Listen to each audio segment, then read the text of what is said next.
नमस्कार मित्रांनो, एडिटिंग म्हणजे फक्त कट लावणं, ट्रान्झॅक्शन टाकणं किंवा म्युझिक ॲड करणं एवढंच नसतं. एडिटिंग ही एक पूर्णपणे सिस्टीम आहे आणि तुमची ही सिस्टीम जर बॅलन्समध्ये नसेल तर तुम्ही 10 मिनिटाचा व्हिडिओ एडिट करायला तुम्ही 10 तास लावले तरीही त्याचा आउटपुट व्यवस्थितरित्या येणार नाही. आणि त्यासाठी असं कुठलंही सिक्रेट ॲप नाही, ती आहे तुमच्या एक सिस्टमॅटिक सिक्वेन्समध्ये असलेल्या एडिटिंग टेक्निकमध्ये. तर आजच्या या व्हिडिओमध्ये तुम्हाला मी 0 ते एक्सपोर्टपर्यंतची जी माझी जी सेटिंग आहे किंवा जी मी एडिटिंगसाठी टेक्निक वापरतोय त्या तुम्हाला पूर्णपणे आजच्या या व्हिडिओमध्ये मी तुम्हाला सांगणार आहे. आणि आयपॅडवर जे मी एडिटिंग करताना ज्या टेक्निक वापरतो, माझ्या ज्या पूर्णपणे स्टेप आहेत त्या पूर्णपणे ब्रेकडाऊन करून मी तुम्हाला दाखवणार आहे.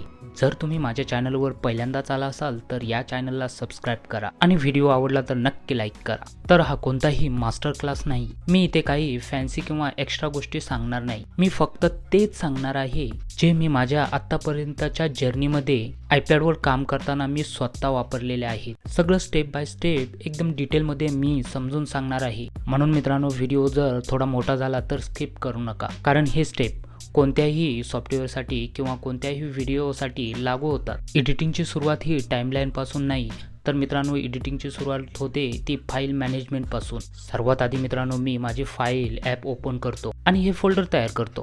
रॉ फुटेज, ए रोल, बी रोल, एक्स्ट्रा फुटेज, म्युझिक आणि साऊंड इफेक्ट, जे आपल्या ग्रीन स्क्रीन आहेत आणि ट्रान्झॅक्शन आहेत ते. यामुळे मित्रांनो काय होतं, तुमची एडिटिंग एकदम फास्ट लेवलने किंवा इतर ठिकाणी आपल्याला शोधावं लागत नाहीत आणि 4K स्पीडने तुमची एडिटिंग होते. आणि मित्रांनो, जो हा व्हिडिओवरचा आवाज आहे ना किंवा ऑडिओ आहे ना, तो मी वेगवेगळ्या 2 फोनवरून हा रेकॉर्ड करत असतो. कारण मित्रांनो, ऑडिओ हा सर्वात महत्त्वाचा हा व्हिडिओचा पार्ट आहे. PC जर वापरत असेल तर मी ऑडासिटी वापरतो आणि आयपॅडसाठी लॅक्सिस ऑडिओ एडिटर किंवा बँडलॅब. सर्वात आधी मी जो हा माझा ऑडिओ आहे तो क्लीन करतो आणि नंतर मित्रांनो वेव फॉर्मवरून मी माझं हे ऑडिओ आणि व्हिडिओ दोन सिंक करतो. आणि एक गोष्ट मित्रांनो महत्त्वाची लक्षात ठेवा, अगोदर ऑडिओ आपला आहे ना तो मॅनेज करा, नंतर कट लावा. नाहीतर मित्रांनो ऑडिओ आणि व्हिडिओ जो आहे तो मिसमॅच होतो. मोठी चूक लोक इथे करतात, कट्स लावल्यानंतर कलर ग्रेडिंग करणे. मी काय करतो, कट लावायच्या अगोदर ए रोल वरती कलर ग्रेडिंग करून घेतो.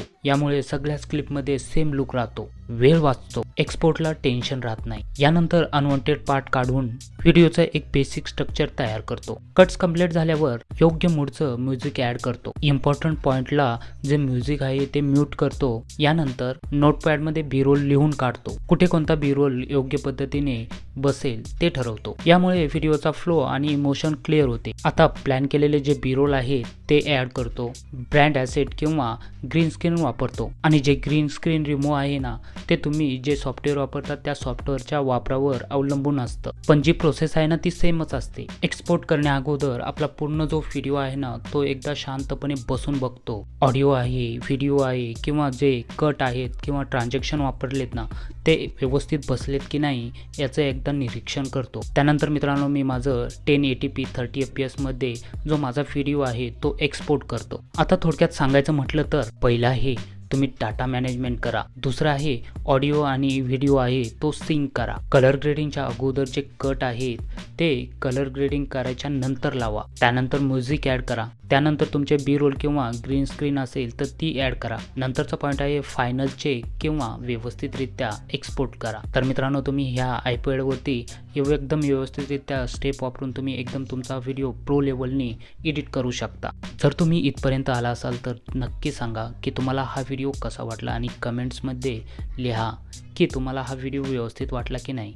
आणि मित्रांनो, एक महत्त्वाची गोष्ट, तुम्ही जर या चॅनलवर नवीन असाल तर सबस्क्राईब करा. चला तर मग मित्रांनो भेटूयात पुढील एका नवीन व्हिडिओमध्ये. त्यापूर्वी मित्रांनो धन्यवाद, थँक्यू आणि बाय बाय बाय बाय.